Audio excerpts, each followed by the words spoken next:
اینجا میدان تمرین پهلوانی است و این همه پهلوان بچه های وطن، همگی زورمند، توانا، قوی، دلیر و شجاع.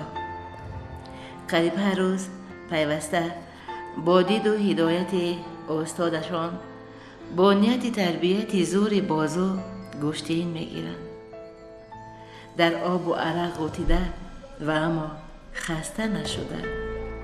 عجب عشقه. من همون روزه که انا در همین میدان نباشم، انا همون روز مرا خسته میکنه. بهترین خستگی پهلوان میدان پهلوانی میگیره. پهلوان مردمی استاد دانشکده تربیت جسمانی داوود آدینه‌زاده یک عمر میداندار بود و هنوزم به شاگردان میدانداری می آموزد. یکمی که پهلوان مردمی از درون مردم میبرآمد. او خیلی تالارها نبود، مردم تمرین میکردن، کم بود، شرایط همه نبود. نه که از یک کوهستانی دوردست یک پهلوان میبیامد در معرکه ها که تمام مشق میکردگی را مغلوب میکرد. برای همین پهلوان مردم میگن که برای پهلوان مردم شدن بسیار خصلت‌های خوب انسانی باید در ما پهلوان باشد. آداب، اخلاق، گفتار، رفتار، کردار، پندار اینه که مردم ترا همچون یک نعمت بی‌بها قبول کنند. از روی آداب پهلوان اصلا شکست نفس، آرام، خیلی اگر اخلاق و آداب نداشته باشد مردم قبول نمیکنند. وقتی که پهلوان قبول کردن، مردم قبول کرد، از نسل به نسل ها او را یاد میکنند. همه حرمت در بین مردم میماند. اصلا پهلوان مردمی است. عنوان همین عنوان مردم میدادگی این پهلوان مردمی است.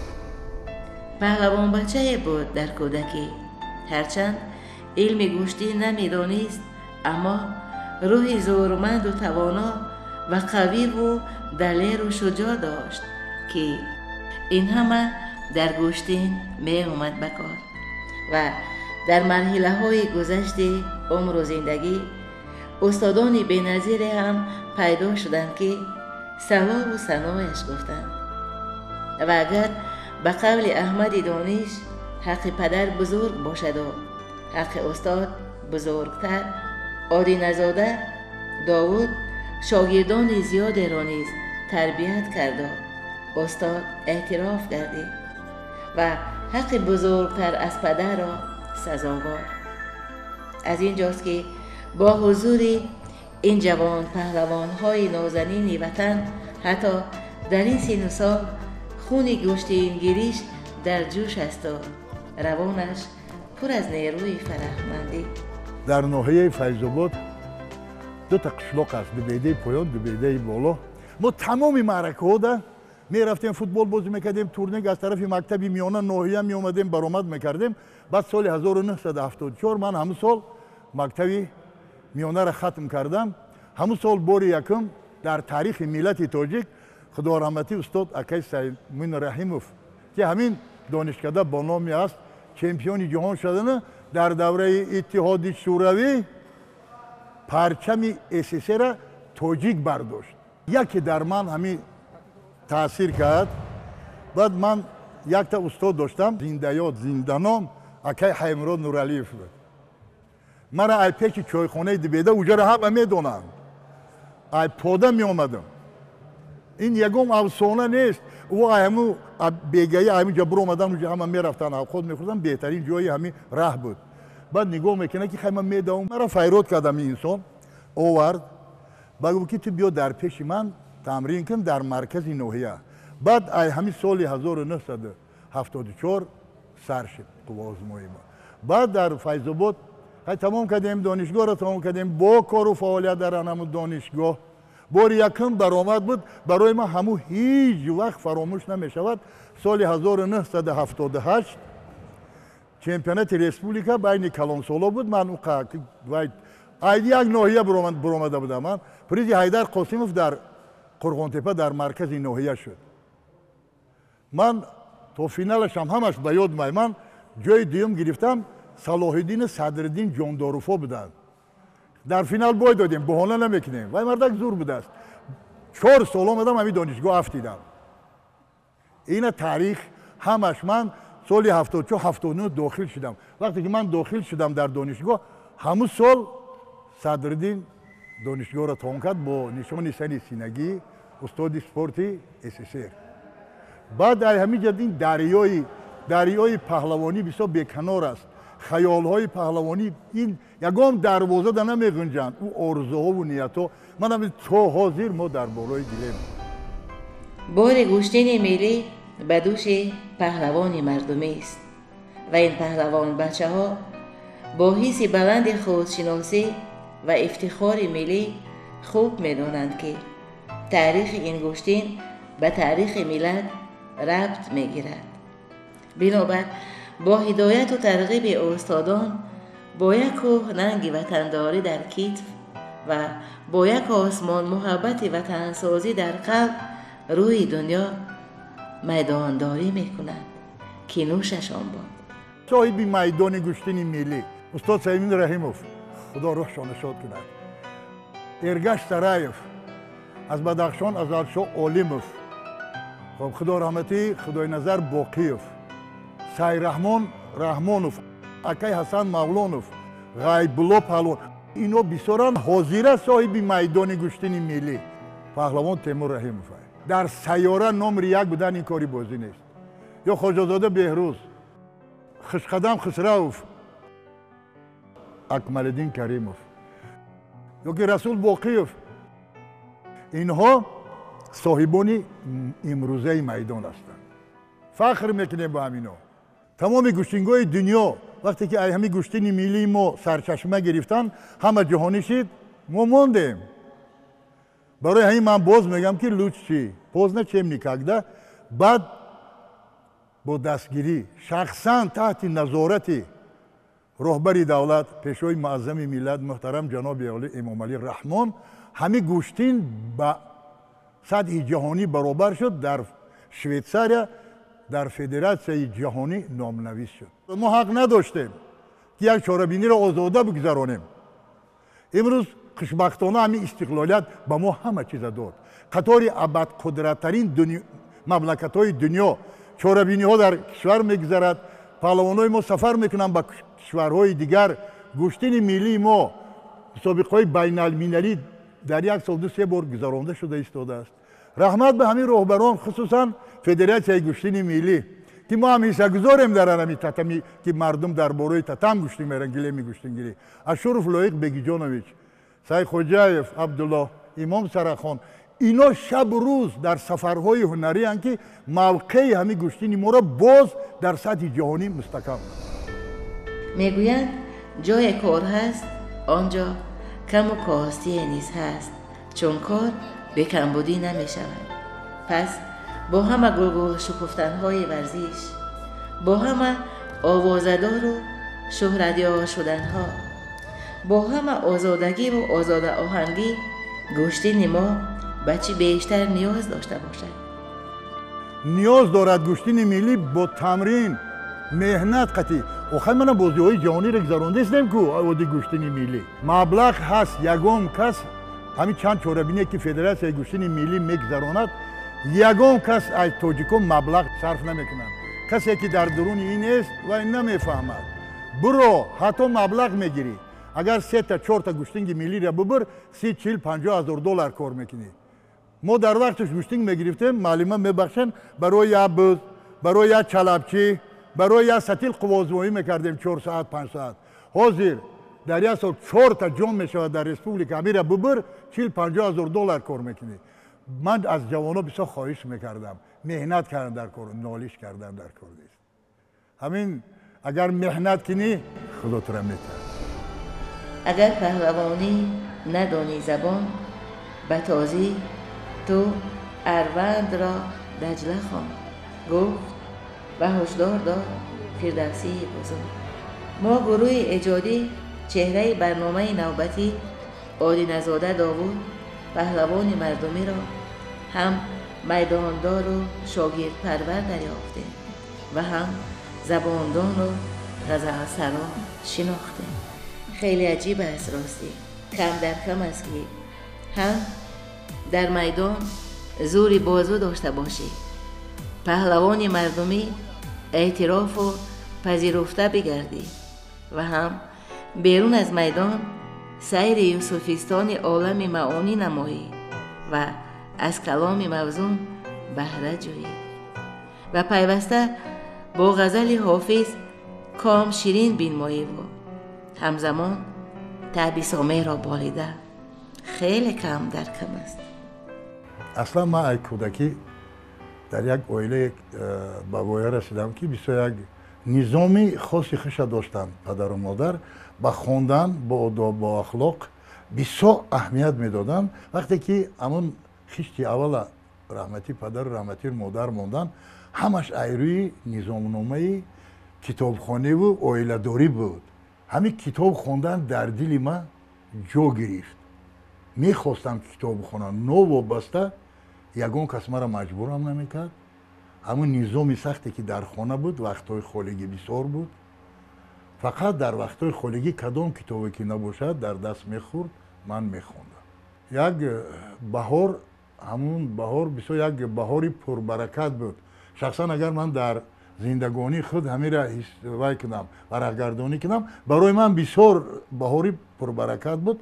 همین در بین همون محله یک استای آهنگر بود با نام استا اسلام. پیری کار، پیری خیرات، یک مردی بوز بالا بسیار یک ریشی سفید خوشرو داشتن، آهنگری میکردن.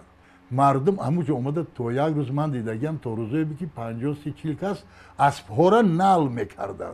همون نزدیک قشلاقتی بعد دشت محتوی مردم همین سرکو همه بالا میرفتن، با ایوسو میگشتن. بعد همین رحمتی بابا دوست میکردن، خدمت میکردن، همه چیزا رو آهن تیار میکردن، دکان داشتن. بهرامشاه گفتنی نبیره داشت، بابای استاسلان همسنفی من بود. بعد دعوت میکرد، میرفتیم، باقی کلان داشتن، در موجه خیلی سه وای بود، در موجه وای میکردیم. بابا را نگاه میکردم، بابا خود به خود گپ میزد. همین خود به خود گپ میزد و من گفتم در اینجا کلیش که نیست. بسیار مردی شوخ، مردی با فرهنگ بود است. من بعد فهمیدم، بعدی از دنیا رفتنش. بعد می اومدیم فقط میخوند، هیچ که نبود، کار میکرد، آهنزنی میکرد، بسیار گریه میکرد. عجایب گریه های میکرد که انسان در حیرت میمون که این انسان چی درد دارد یا چی گپ باشد که اینقدر گریه، چی میخواهد. همین یک غزل وای بسیار تکرار میکرد. با اجازت من اولی نمیدونم که این غزل ای کیه. همین خیلی مصراقتی میخوام که تعالی الله چی دولت دارم امشب، که آمد ناگهان دل دارم امشب. چو دیدم روی خوبش سجده کردم، بحمدالله نکو کردارم امشب. نهالی صبرم از وصلش برآورد، ز بخت خویش برخوردارم امشب. بر آن عزمم که گر خود میرود سر، که سرپوش از طبق بردارم امشب. کشد نقش اناالحق بر زمین خون، چو منصور ارکشی بردارم امشب. تو صاحب نعمتی من مستحقم، زکات حسن ده حق دارم امشب. همین خیلی میخوندم. همین من در وقت نمیدونستم که این شعر است یا غزل است، من فهمیش نداشتم. یکی به هر حال عقل میگرفت که همین بابا باید میخواند. اونه که بسیار گریه میکرد. بعد یک روز من گفتم بابا چی پرسم؟ گفتم که چه وقت چه میگویی شعر میخونی گریه میکنی بابا؟ همین گریه وخی. بعد گفت که بچم خودت عاشق نیستی. بعد تو همین عاشق شدی گریه میکنی؟ گفت که ها بعد میفهمی بچم. صحبت همین شد و ما همون بازی و در همون دروی و همین دکان اکو وای چند میخوند من همین غزل که میخوند میستادم. همین غزل مانده عیاد شد. دیگر به قول دیوار غزل خواجه حافظ پشت و پناهش گشته و به زندگیش معنی فزوده. رسوم زندگی راستین را از غزل خواجه حافظ کیها که دریافته. غزل حافظ روح و روانش را سبز، سیرا، مستی تپیش و تازه جوان نگه داشته که خوش و بهارش. یک غزل بود، یک دسه بچه ها دو مصرگی چهار مصرگی میخونن. تیری آهی ما ز گردون بگذرد جان شیرین، رحم کن بر جان خود، پرهیز کن از تیر ما. خیلی من این غزل بدتر درک کردم که یک مقال ضرب المثل خلقی است که در دم تیر به در دم پیر نه. این مرده که قوت و قدرت چبین حافظه. تیری اوهیمو میگه دنیا رو شکاف میکنه جان شیرین. رحم کن بر جان خود، پرهیز کن از تیری مو. در اصل همین آزاردن کلان سالان دل آزاری کار خوب نیست. بعد که در دریای غزل و دریای ادبیات رفتیم، من همچون یک ورزشگر من همین را بیشتر درک کردم که همین با اوجه خینه به دست بود که تیری اوهیمو زگردون بگذرد حافظ خاموش، رحم کن بر جان خود، پرهیز کن از تیری مو. بعد اومدم و بوری یکم کلیاتی حافظ خریدم. بین پهلوانو بحث شد برای همین تیری اوهیمو. همین رو با من خوندم که تصادف میگوی میکنم همین شعری بابای استاد اصلان میبره که شعری گریه میکرد. خیلی به من عقلم گرفت. بعد رفتیم در می دریای حافظ. بعد ایادکنی غزل ها شد. من دو کسا من همه قلمکشا را دوست میدارم، احترام. حتی کیکی سبز نو سر کرده است، من همین رو بسیار احترام میکنم. من نسبت شاعران، نویسندگان جداگانه محبت دارم. این بازی نیست که یک دنیا رو در یک غزل جا کردن. بعد خواندم و اما که دنیای پهلوانی مردمی در بین مردم است. فقط ای مردم میگیره پهلوان. با من میگرفتم ای کتاب، ای همین کتابی بزرگانو با گفته های مردم مقایسه میکردم. همین آستا من غزل خوان شدم و درک غزل هم پیدا شد که همون سوزی درون دل مردم عاشقا آدمان پاک با گفتار خشونه سبوک میکردن. اگر در اصل میدینه بانو غزل شعر این صحبت این گفتگو است با او شخص معلوم نیست. حضرت خواجه حافظ میگه که دیشب به سیل اشک ری خواب میزدم، نقش بیاد خطی تو بر آب میذارم. ابروی یار در نظر و خیلقه سوخته، جام بیاد گوشه محراب میزدم. هر مرغ فکر کسری شوقی سخن بیداشت، بازش دیتوره تو به مزراب میزدم. روی نگار در نظرم جلوه مینمود و از دور بوسه بر رخ مهتاب میزدم. چشمم بر روی ساقی و گوشم به قول چنگ، فال به چشم و گوش در این باب میزدم. نقش خیال روی تو تا وقتی صبحدم بر کارگاه دیده‌ای به خواب میزدم. ساقی به صوت این غزلم کاسه میگرفت، میگفتم این سرود و می ناب میزدم. خوش باد وقتی حافظ و فال مراد کام، بر نام عمر و دولت احباب میزدم. چی دمی صبح وقتی ذکر پرنده ها، چی سری شام و یا چی دل شب، غزل حافظ مرهمبری رازها و نیازهاش گردیدم. از گل غزلهای حافظ دسته بسته با گلدسته خوشرو و خوشبو و معطر غزلها در بغل زندگیش را گلباران نمودند. زندگی ساده، تازه، آزاده و پر از سازندگی و آزاده آهنگی با فیض غزل حافظ. عجب عشق سازنده. آخرین انسانی که از همه یاشترین است برای شعر نویساندن، برای نویسندگی شاعری کردن هوس میکنند. بسیار دوست میدارم، بسیار احترام میکنم.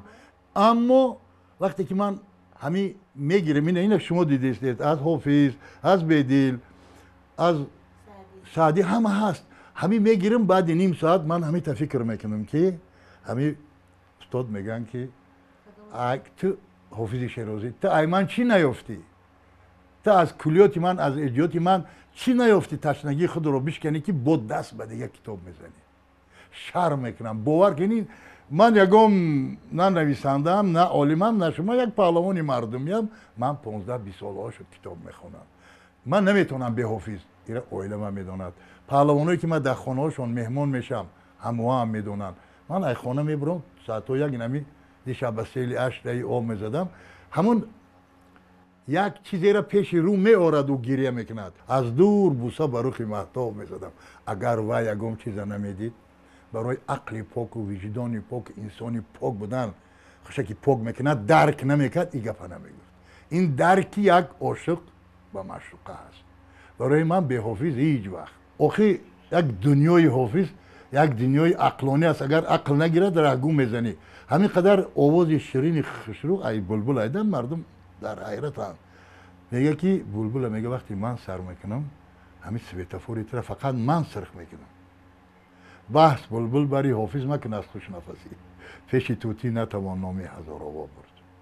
هزارآوا دوستک این همین سالای درست این توتی را اگر تربیت که گپ میزند.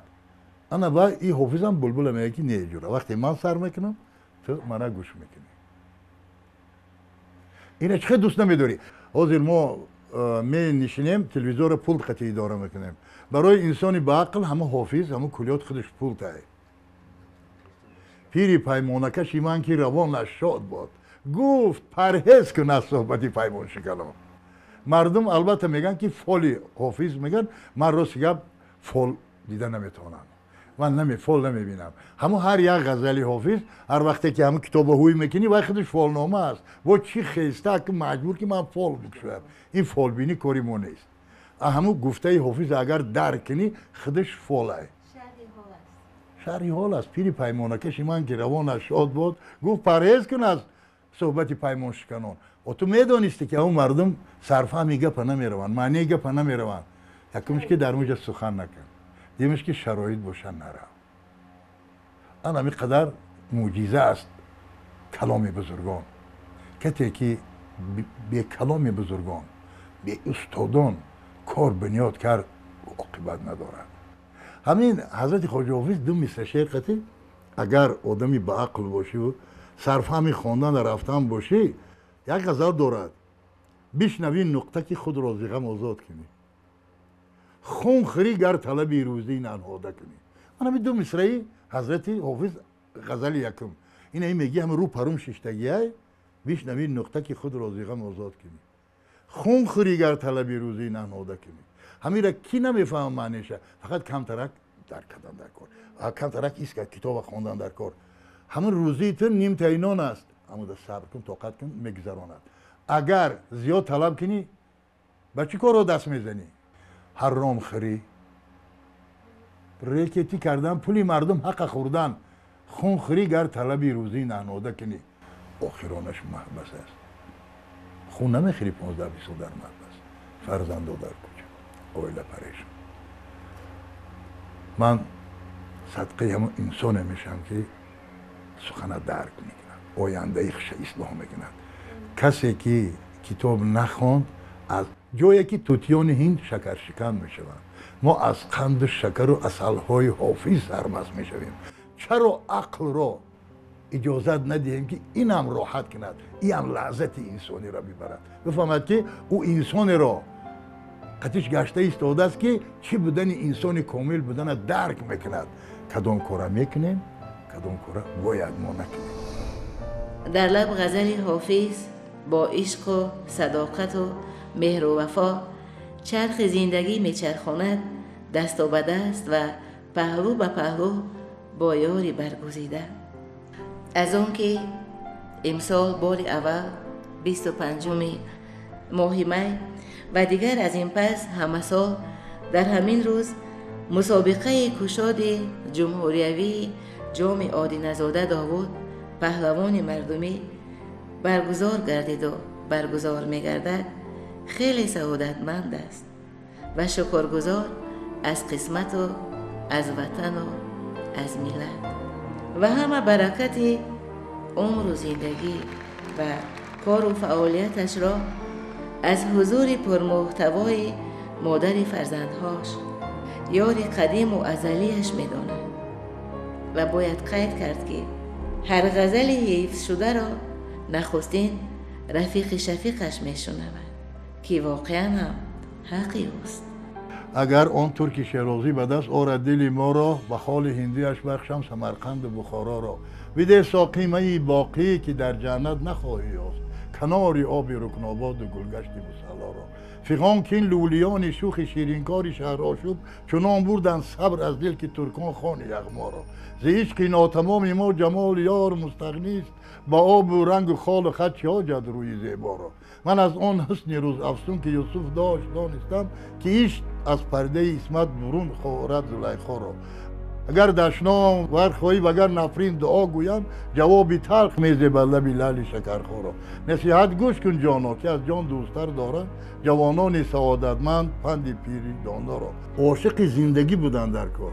کسی میخواهد که عائله حلال برپا کند، فرزندای خوب تربیت کند، زندگی را جانشین عشق کردن. همونجا بعد لذت زندگی دیگر میشود. ایره حافظ 10 باره ها میگوید، این یک باره دو باره نه 10 باره ها این گپ میگوید حافظ. به معرفت مباش که در منیزید عشق اهل نظر معامله با آشنا کنند. همون منیزید عشق در رسیدن وقت عشق پخته میرسد کامل میشود. زندگانی حافظ عارفان اینا دریای یک پرتلاطمی است که آرزوهای خیال در 1001 میلیون آرزوها میزنن شنا کرده میگردن. برای همین اینا یک دستور عملی هستند برای زندگی خوب برپا کردن، برای فرزند به نقصان تربیت کردن. این جوانای ما یک جوانی هستند که من قریب اینی دنیا را گشتم. این خیلی جوانای زیبا، این خیلی چقان، هوشیار، بقوت در یکم دنیا نیست. سیمای همین تاجیکی عموما یک سیمای دلکش هست همین جوانا. خانوندن در کار، جوانا رو دستگیری کردن در کار، در پهلوی جوانا بودن در کار. من 43-44 سال میشود در ساحه ورزش کار و فعالیت دارم. معرکه‌های کلان همش 12 سال سرمربی گوشتنگ ملی کشور کار کردم. او هین یگان کس در گوشتنگ ملی اهمیت نمیداد. من هم رئیس فدراسیون بودم، هم سرمربی بودم، سرداور بودم. کار میکردیم 10-12 سال برای به سطح بین المللی برآوردن همین گوشتنی ملی. همین را من نگاه کردم ممکن که در دوام همین کار 3 یا 4 آدم آمده باشد که همین بچه من چه حال دارد یا میخواند یا نه. این فرزندداری نیست. اگر همون انسان کتابخوان میشد، معرفت میدانست، کلام بزرگان را میخواند، یک مهده یک بار دخترها را باید اومد خبر گرفت که باید کجا رفت و باید در این 4 سال چی کار کرد. من یک شعار دارم، ای فرزندوی من کسی میخواند، این شعاری مرا اویل دستگیری کرد، دست برداشتم. زبانشناس میشن بچه ها، دخترها کسی میخواند دختر میشن. بسیار خوب من خرسندم که پیرهاشون در رفته استیان. فرزند خانه و در جیب خریدن نه، فرزند در همون حالت در پشت میمونی که وای متخصص صد جهانی است. او چیز مییابد. امروز جامعه به همه این نمودهای متخصص نیاز دارد. در دوام 32 سالی که ما دولت استقلالیت داریم، ما مایچی کمی داریم دیگر. فقط ماده جوانا رو خواندن در کار. نصیحت گوش کن کین دور از آن به از آن گوهر که در گنجینه داری. ولی که کی نمایی رخ بریندان تو کس خورشید و مه آینه داری. به دیریندان مگوی ای شیخ هوشدار که با حکم خدایی کی نداری. نمیترسی زی آه آتشینم تو دان خرقه پشمینه داری. و فریاد خمار مفلسان رس خدا را گرمه دوشینه داری. ندیدم خوشتر از شعری تو حافظ به قرآنی که اندر سینه داری. همین شب تاریک در میرویم، یک راه تاریک است از دهه به دهه. تاریکستان به زور میره. در همه حالت حافظ ساخت فانوس های چراغ های قطعید. اگر قطع او باشی. بیننده عزیز، دیگر همه چیز عیان است و حاجت به بیان اضافه نمانده. فقط همین که حلال پهلوان باد در آغوش این وطن آزاده زندگی و روزگار به سر بردن. حلال پهلوان باد از آزادگی های وطن بهره برداشتن، میداندار بودن و شاگرد پروریدن و از فرهنگ و ادب و کلام میراثی و اجدادی خویش بهره برده و به زندگی معنی فزودن. حلالش باد یا نه بیننده ای بود.